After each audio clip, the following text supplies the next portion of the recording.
आज जो है हम बात करेंगे हसन अली चौधरी साहब ने सुप्रीम कोर्ट में एक रिट फाइल की थी और उस पर सुप्रीम कोर्ट ने 8 तारीख की डेट दी थी। हमारे साथ तलत अली एडवोकेट हैं जो वरिष्ठ एडवोकेट हैं यहाँ से, और हम जानना चाहेंगे कि क्या लगता है, क्या है पूरा मामला। देखिए, जैसे आपने इससे पहले भी इंटरव्यू लिए हैं उन लोगों के, उसमें मुदस्सिर भाई का इंटरव्यू है, हसन अली चौधरी साहब का इंटरव्यू है। उन्होंने बताया है इसके अंदर कि हमने एक रिट याचिका जो है रिट है वो सुप्रीम कोर्ट में डाली है। इसका पूरा प्रोसीजर ये है कि जैसे उन्होंने बताया था शुरू में कि सबसे पहले जब चुनाव होता है, रिजर्वेशन आया है, उसके खिलाफ कुछ लोग चुनाव आयोग जाते हैं, क्योंकि उस वक्त चुनाव के टाइम पे आचार संहिता के बाद वजूद जो रह जाता है वो चुनाव आयोग का रह जाता है।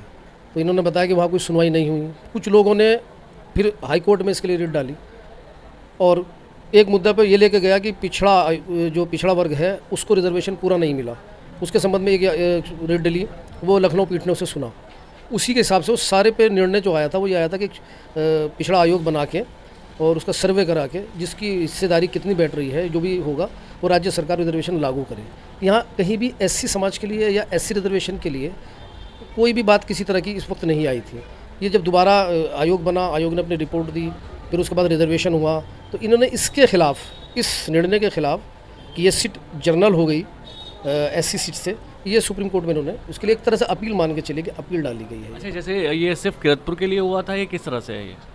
नहीं, पर्टिकुलर किरतपुर कहाँ आता। जब ऐसा है, देखो, या तो मुझे जानकारी में कमी है, हसन भाई को जानकारी में कमी हो सकती है। जब रिजर्वेशन लागू होता है प्रदेश स्तर पर लागू होता है, कि आप ये नहीं कि मंडल स्तर पे या स्टेट क्या नाम जिले वाइज पे आप लागू कर देंगे इसे, कि ये पूरे उस पर होता है। उसके अंदर जो परसेंटेज होती है उसके हिसाब से सीटें अलग अलग कर दी जाती है कि ये पिछड़ा वर्ग के लिए इतनी सीटें हैं और इसके लिए एससी के लिए इतनी सीटें होती है। उसमें अगर कहीं एससी की सीट में कमी आई हो तब आप ये कह सकते हैं कि हम सुप्रीम कोर्ट में जाएंगे कि हमारी सीटें इतनी बैठनी चाहिए थी और ये सीटें कम रह गई हो। मगर अगर बदल दी गई है, उसके पीछे जो भी राज्य सरकार का क्या मकसद रहा है और सीटें क्यों बदली गई है, मगर कहीं ना कहीं हित का हनन होना, जो अल्फाज ये आया है, तो हित किरतपुर में ही थोड़ी समाहित थोड़ी था इसका, कोई हित किरतपुर की उसमें ही समाहित होगा कि आप यहीं से चुनाव लड़ेंगे, ऐसे समाज का विकास यहाँ से होगा। तो ये मैं मुद्दा समझता हूँ, ये बड़ा मुद्दा नहीं है इस मामले को लेकर। अर्शद चौधरी जी का एक मामला हुआ था जो इनके चाचा लगते हैं, तो बहुत सारी चीज़ें हुई थी उसमें। तो जैसे आपने हित वाली बात कही, तो ये कोई लड़ाई पर्सनल तो नहीं? देखो, हसन भाई का इंटरव्यू आपने देखा होगा, मैंने भी देखा है। उन्होंने एक पूरी इंटरव्यू में कहा कि हम इससे मुद्दे को जो लेके गए हैं सुप्रीम कोर्ट में, वो एससी समाज के हक की लड़ाई के लेके लिए गए हैं। तो देखिए, इससे पहले इन्होंने एससी समाज के किसी मूवमेंट में इनका क्या योगदान कभी रहा हो या उससे कभी जुड़े हो तो समझ में मेरी भी आता हो। लोगों के लिए सवाल वाजिब है कि ये मामला इस तरह से राजनीति से प्रेरित क्यों हो सकता है राजनीति से प्रेरित हो, मगर उस मामले से मैं जोड़ के देखूँ कि उसमें चेयरमैन साहब का क्या हाथ रहा था, बेहतर सवाल तो ये चेयरमैन साहब इसका जवाब दें। मामला ये है ना कि जैसे अगर हम विधायक जी की बात करें तो उनके लिए कभी आवाज़ नहीं उठाई, अगर हम मंत्री जी के लिए बात करें तो उनके लिए कभी बात नहीं हुई। किरतपुर में सिर्फ चेयरमैन साहब को लेकर अगर मामला आ रहा है तो कुछ लोगों ने, जनता का कहना ये है कि इनकी पर्सनल लड़ाई भी तो हो सकती है इसमें। होने को तो कुछ भी हो सकता है और लोग समझदार हैं, ऐसा नहीं है, लोग समझते भी हैं इन चीज़ों को लेके। हसन भाई के लिए तो मेरा यही था कि जैसा उनका फाउंडेशन है उसकी शुरुआत ही उन्होंने द पावर ऑफ एजुकेशन के लिए की और बिल्कुल शुरुआती दौर में है। तो ना शिक्षा के क्षेत्र में ज़्यादा काम करना चाहिए था और उसमें निकलते सभी लोगों का सहयोग लेते तो ज़्यादा बेहतर था। उसको अपने संस्था को ये राजनीति की इन्होंने पहले कदम पे बना दिया, तो मैं समझता हूँ बेहतर नहीं है समाज के लिए। और उन्होंने ये कहा कि मैंने किरतपुर के हित में ये मुद्दा उठाया है, तो किरतपुर के हित का क्या आपको क्या लग रहा है? जैसे अगर आप किरतपुर के नागरिक होने के नाते अगर मैं आपसे बात करूं तो आपको लग रहा है ये किरतपुर हित में है? देखिए, इसमें दो सवाल हैं। एक तो यह कि एससी सीट होने से किरतपुर का क्या हित होता, दूसरा सवाल ये है इसके अंदर कि इन्हें एससी हित इसमें क्या दिखाई दिया। ये तो वो बेहतर इसका जवाब दे सकते हैं कि हम किस तरीके से किरतपुर का एससी सीट होने से किरतपुर को फ़ायदा पहुंचे। दूसरा सवाल एक और उन्होंने किया कि 1947 से लेकर अब तक ये सीट जो है एससी समाज के लिए रिजर्व नहीं हुई। पहली बात तो यह है कि सन 88 तक कोई भी चुनाव सीधा चुनाव चेयरमैनी का नहीं होता था।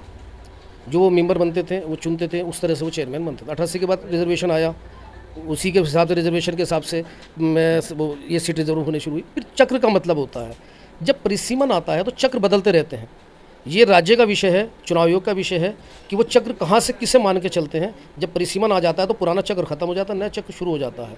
तरीका इसका यही है कि जो सीट पहले कभी जनरल रही हो, जनरल से फिर वो जनरल महिला होती है, फिर बैकवर्ड पुरुष होती है, बैकवर्ड महिला होती है, फिर वो एससी की तरफ को बढ़ती है, फिर शेड्यूल कास्ट की तरफ को अदर उसकी तरफ को जाती है वो। तो ये एक प्रोसीजर है राज्य सरकार का, चुनाव आयोग का पूरा तरीका। तो मैं ये नहीं कह सकता कि इसका नंबर ऐसी सीट के लिए था या नहीं था। ये तो चार्ट के हिसाब से देख के जो विशेषज्ञ है उसके वही बता सकते हैं बेहतर तरीके से। और दूसरी बात यह है कि इसके एससी हो जाने से एससी समाज को क्या फ़ायदा होता, उनका हित कैसे मारा गया, क्योंकि सीट तो ये बदली, इसकी जगह दूसरी सीट भी तो ऐसी हो गई। ये नहीं कि इस जनरल सीट इसे कर दी गई और इसे बैकवर्ड की सीट का कोटा कम हो गया, तब मुझे ऐसा लगता है कि एक एससी समाज के एक व्यक्ति का हित मारा गया। मगर इसमें ऐसा तो कुछ नहीं है, पूरा रिजर्वेशन बदला गया, यहाँ से हट के दूसरी जगह रिजर्वेशन दे दिया गया है। तो मैं समझता हूँ इसमें कोई नुकसान तो है नहीं समाज का। अच्छा, जैसे मुदस्सिर जमान खान साहब के पास जब मैं गया तो उन्होंने कहा कि इस पर जो है ना सुप्रीम कोर्ट जो है स्टे दे सकती है, स्टे हो सकता है। तो स्टे होने में अगर ये होगा कि जैसे चेयरमैन साहब जैसे नगर पालिका में देख रहे हैं और सारी चीज़ें, तो उनसे वो चार्ज लिया जा सकता है जब तक ये फैसला ना हो, ये सारी चीज़ें, इस पर क्या कहना चाहिए? ये सुप्रीम कोर्ट का विषय है और जब विचाराधीन कोई याचिका होती है तो आप उस पर कोई भी टिप्पणी ना, कि जब कोई पेंडिंग याचिका है जिस पर निर्णय नहीं आया है तो उसमें हम कुछ नहीं कह सकते हैं। इंटेलेक्चुअल होने के नाते हमें पता है कि जब तक कोई बात फाइनल ना हो जाए तो उसके बारे में अपनी राय देना बेहतर नहीं रहता। और रही बात, जैसे आपने पूछा था मुझे कि अगर ये या स्टे वगैरह आ जाए, जैसे इंटरव्यू में उन्होंने कहा था मुदस्सिर भाई ने, तो इससे समाज का क्या फ़ायदा होगा, किरतपुर के लोगों का क्या फ़ायदा होगा। मैंने आपको बात बताई अभी और मैं बताना चाह रहा हूँ वो एक मृत्यु प्रमाण पत्र के संबंध में कि मैं आज गया, एक मेरे मिलने वाला का मृत्यु प्रमाण पत्र था। मैं जब नगर पालिका पहुंचा तो मुझे पता ये लगा कि हसन भाई मुस्तफ़ा जिनके पास चार्ज, मैडम जो है वो 6 महीने की छुट्टी पर गई हुई है, जो ईओ साहब एग्जीक्यूटिव हमारी ऑफिसर जो है, तो उनकी ना होने की वजह से जो चार्ज है हसन मुस्तफ़ा साहब के पास है। तो मैंने जो क्या जन्ममूर्ति रजिस्ट्रार है उनसे पूछा कि मैंने वो मेरा उसका क्या हुआ यार, कहीं ज़रूरी काम से ले लगाना था। तो उन्होंने कहा कि इस पर कोई सिग्नेचर नहीं कर रहा है, जब तक कोई नया ईओ आएगा, जब मृत्यु वाले प्रमाण पत्र पर, डेथ सर्टिफिकेट पर वो सिग्नेचर करेगा, बड़े बाबू इस पर नहीं करेंगे। और जो जन्म प्रमाण पत्र है, बर्थ सर्टिफिकेट, उस पर कर देंगे। तो मैंने कहा जब तक तो बहुत लोगों को परेशानी हो जाएगी। तो ये एक टेम्परेरी इशू है। अच्छा, जैसे इस पर एक बात ये भी आ जाती है, जैसे बात पूरी नहीं की, मैंने कहा कि टेम्परेरी मैटर है ये, और अगर परमानेंट अगर स्टे आ गया तो लोगों कहीं ना कहीं उससे जनहित में लोगों के कार्य रुक जाते हैं। बहुत सारी चीज़ें ऐसी होती है जो नगर पालिका से डायरेक्ट लोग जुड़ाव में होते हैं, तो वो मैं समझता हूँ किरतपुर के हित में तो ये चीज़ें नहीं होनी चाहिए। अच्छा, जैसे ये सुनने में आ रहा है कि अब क्या होगा चेयरमैन साहब के साथ, अब किस तरह से चीज़ें बदलेंगी, तो इस पर आपका क्या कहना है? देखिए, बिल्कुल ये गैप की बात है और भविष्य इसे तय करेगा, सुप्रीम कोर्ट इसको तय करेगा जो भी निर्णय आएगा। मगर अमूमन ऐसा होता है कि ज़्यादातर चांसेस इसके ये होते हैं कि जो निर्णय आते हैं वो राज्य सरकार उसका डिफेंस करती है बेहतर तरीके से। बड़े उनके लॉयर होते हैं, वो वहाँ बहस करते हैं, वो राज्य सरकार जिन्हें नियुक्त करती है, और वो ज़्यादातर ऐसा होता है राज्य सरकार का हक में ही आता है। और जो भी सरकार फैसला करती है वो जनता के हक के लिए ही करती है। सुप्रीम कोर्ट भी जनता के हक के लिए ही बैठा है। और इसमें मैं समझता हूँ कि अनुसूचित जो समाज है उसके हक कहाँ मारा गया। जैसे हसन भाई ने इंटरव्यू में कई बार कहा कि उनका हक मारा गया। हक मारा जब जाता है कि रिजर्वेशन के कोटे को कम कर दिया जाए। किरतपुर की सीट को जनरल कर दिया गया, इसके बदले में दूसरी किसी सीट को सुरक्षित ना किया गया हो, तब उनका हक मारा जाता। किरतपुर में ही अगर सुरक्षित सीट कर दी जाती तो एससी समाज में क्या बदलाव आ जाएगा इससे, या उसका हक कैसे पूरा हो जाएगा। ये मेरी समझ से बाहर की बात है, ये उनकी अपनी सोच है। अगर उन्हें इस विषय पे जाना चाहिए था तो यह हक ना कह के वो कहते हैं कि भाई मैं अपने पावर ऑफ एजुकेशन जो मेरा संगठन है मैं उसे राजनीतिक रूप से इस्तेमाल कर रहा हूँ और मैं सुप्रीम कोर्ट उसकी लड़ाई के लड़ने जा रहा हूँ। वो दूसरा मसला है। ऐसी समाज के और लोग हैं, वो आगे आना चाहिए था। उन्हें कहीं लगता है कि हमारे लोगों के हक में ये फैसला नहीं आया तो उन्हें सुप्रीम कोर्ट जाना चाहिए था। और इसमें जैसे कोई संस्था बनती है तो उसमें फंडिंग वाला मामला रहता है, और फंडिंग वाला मामला इस तरह से होता है कि लगातार चलती रहती है, तो कहीं फंडिंग से तो कोई मतलब नहीं। देखिए, लोगों के अपने अपने मकसद होते हैं, अपने मफाद होते हैं, लोग क्या सोचते हैं वो बेहतर उनके दिमाग में प्लानिंग होती है। मगर संस्था जो बनती है, हमारे यहाँ एनजीओ जो बनती है, वो लोगों के हित के लिए बनती है और उसका एक मकसद होता है और उस मकसद के हिसाब से हम उसका एक नाम चुनते हैं। जैसे हसन भाई ने द पावर ऑफ एजुकेशन, इससे बिल्कुल ये साफ लगता है कि ये पढ़ाई के लिए कुछ काम करने के लिए संस्था बनाई गई है। बेहतर है कि वो पढ़ाई के लिए कुछ लोगों के लिए करे जिससे लोगों को फ़ायदा हो समाज के लिए। फंडिंग का इसमें क्या रहता है कि फंडिंग होती है, जो एनजीओ होती हैं, एनजीओ में फंडिंग होती है। अल्फाज फंडिंग, वर्ड फंडिंग ना कहा जाए तो बेहतर है। इसमें लोग जो है चंदा देते हैं अपनी मर्जी से काम को बेहतर होते हुए देखते हुए। जितना अच्छा आप समाज के लिए काम करेंगे, लोग आपकी मदद के लिए आगे आएंगे और उन्हें लगता है कि वाकई हमारा पैसा सही जगह लग रहा है तो आपको ज़रूर चंदा देंगे। और आप इसे बेहतर तरीके से लगाइए, समाज के हित में लगाइए तो ज़्यादा बेहतर है, क्योंकि ये बिल्कुल राजनीति से प्रेरित मामला हुआ। ये जो याचिका है ये बिल्कुल राजनीति से हक का मामला। तो दूसरा हक का मामला कहाँ बैठ रहा है? हक तलफी जब कहा जाता है जब किसी का हक हमने छीन लिया गया हो। मैंने वही आपसे कहा कि 47 से लेकर 88 तक चेयरमैन जो है वो उस तरह से बनते थे, मेंबर बनाते थे। उसके बाद चेयरमैनों के जो है 88 के बाद जो अब्दुल जब्बार साहब चेयरमैन बने तो वो चुनाव हुए। उसके बाद ये अब बहुत सारे ज़िले के अंदर ऐसी सीटें हैं जो कभी एससी नहीं हुई, तो वहाँ तलफी हो रही है। ये कोई सवाल नहीं है कि यहाँ कभी आज तक सीट जो है वो एससी नहीं हुई है। ये सरकार का विषय है, चुनाव आयोग का विषय है, वो किस तरह से चक्र बनाते हैं, किस तरह से किस सीट को एससी करते हैं।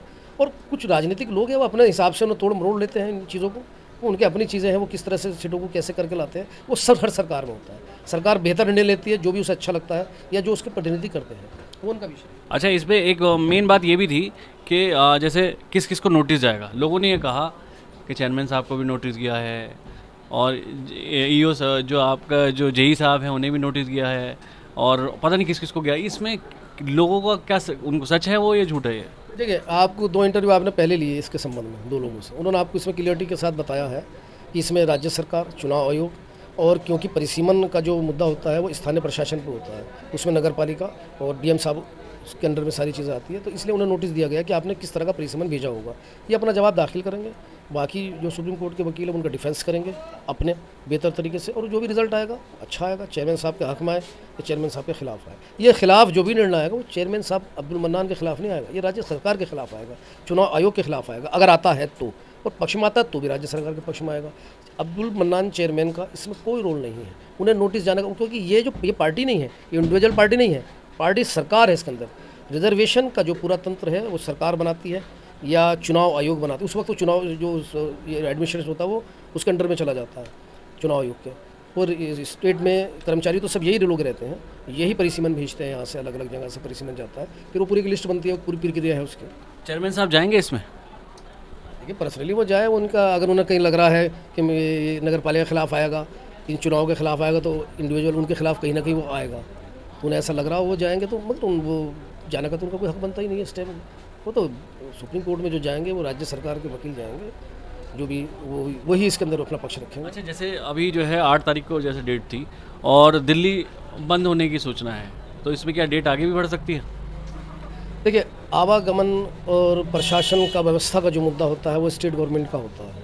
मुझे कहीं ऐसा लगा, और कभी कभी अदालतों को ऐसा लगता है कि याचिका करते हैं सही समय पर नहीं पहुंच पाने, तो हो सकता है रीजन, जैसे अभी पीछे बारिश की वजह से कई बार ऐसा हुआ कि हमारे यहाँ नहीं, जैसे अभी एक नेशनल इंटरनेशनल हित पे जो है ना एक प्रोग्राम होने जा रहा है दिल्ली में, और जिसमें अलग देशों से जो है ना सब लोग आने का है, तो उसमें क्या कोर्ट बंद हो सकता है?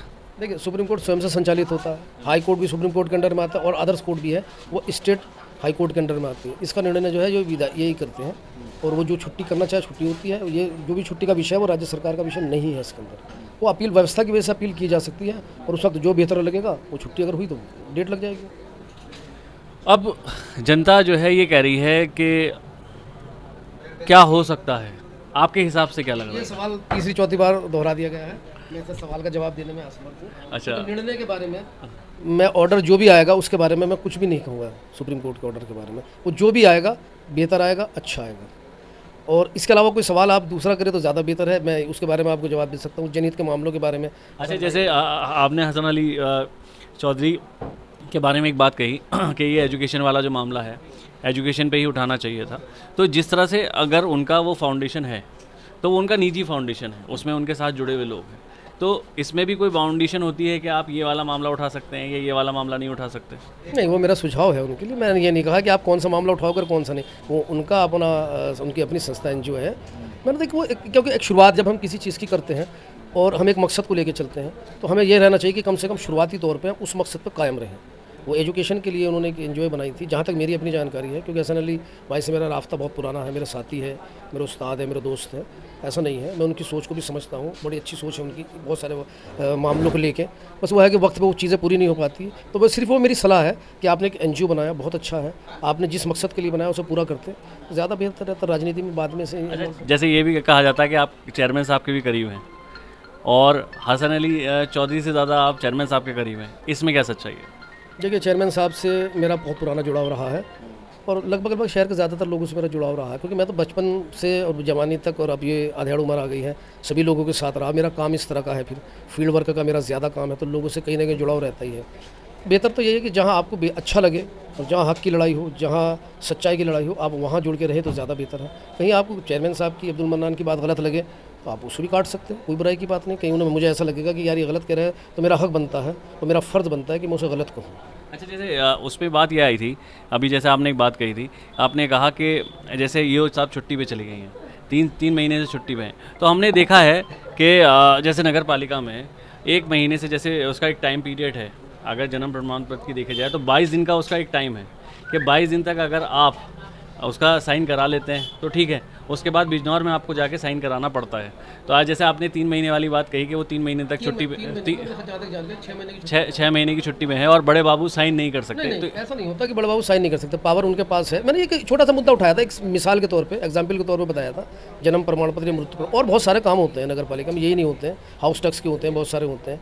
ऐसा होता है कि जिम्मेदारी की जब चीज़ें होती हैं तो कोई भी मैं अगर मेरे पास टेम्परेरी चार्ज होता तो मैं ये कोशिश करूंगा कि मैं ज़्यादा जिम्मेदारी ना उड़ूँ। इसमें बड़े बाबू की कोई गलती नहीं है। नहीं, जैसे उसमें आपने वाली बात कही ना कि हो सकता है, अब ये देख कैसे करा जाएगा, ये जैसे जन्म प्रमाण पत्र वाली बात। मैं इसकी जानकारी आपको दे, 21 दिन का मतलब होता है कि 21 दिन के अंदर अंदर आपको रजिस्टर में लिखवाना होता है। जब वो लिखा जाएगा आप 1 साल के बाद ले लो उसे, वो तो दूसरा प्रोसीजर हुआ। बात होती है कि अर्जेंट हमें ज़रूरत है, कहीं लगाना है कागज़, अब ईओ साहब मौजूद नहीं है और जो डीएम साहब के पास चार्ज आ जाए तो फिर दिक्कतें हो जाती है, फिर चार्ज दूसरे लोगों को देना पड़ता है। वो थोड़ी सी जिम्मेदारियाँ का बोझ उठाने से हर आदमी ये सोचता है कि यार मैं एक्स्ट्रा जिम्मेदारी क्यों उठाऊं, मैं किसी की इसमें गलती नहीं बता रहा हूँ।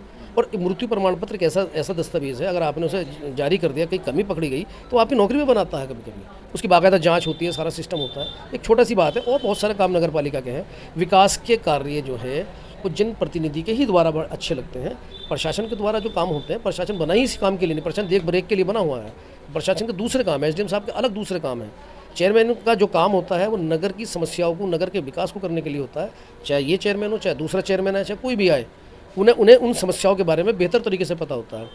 क्योंकि एसडीएम साहब तो पूरी तहसील के उसको देखते हैं, उनके पास और दूसरी जिम्मेदारियाँ होती हैं, यहाँ के थोड़ी बैठेंगे। यहाँ तो फिर भी नहीं कर्मचारी को करना है सारा का सारा काम। फिर एक थोड़ा सा आदमी ये सोचता है कि यार हम इतनी जिम्मेदारी क्यों उठाएं, जनता ने हमें थोड़ी चुना है, हम क्यों जवाब देंगे जनता को, वो तो सरकार को जवाब देंगे। इसलिए जनप्रतिनिधि का इस पोस्ट पर रहना मेरे हिसाब से बहुत ज़रूरी है। चुनाव लंबे अगर हो जाए, खिंच जाए, तो वो भी जनता के लिए एक धोखा सा है और उससे कहीं ना कहीं उसका नुकसान उठाना पड़ेगा जनता को। आप देख सकते हैं अब जनता फैसला करेगी क्या सही क्या गलत। मगर बात यह है कि इसमें जो एक मेन बात कही गई थी कि फैसला होगा, हक का फैसला होगा, सच का साथ होगा, ये सारी बातें कही गई थी। और तलत भाई ने बहुत सारी चीज़ों के बहुत अच्छे जवाब दिए, तो जनता को बहुत सारी चीज़ें क्लियर हो गई होंगी। तो मैं मोहम्मद फराज, किरतपुर न्यूज़। आप अपनी राय देना मत भूलिएगा कि आपको क्या लगता है।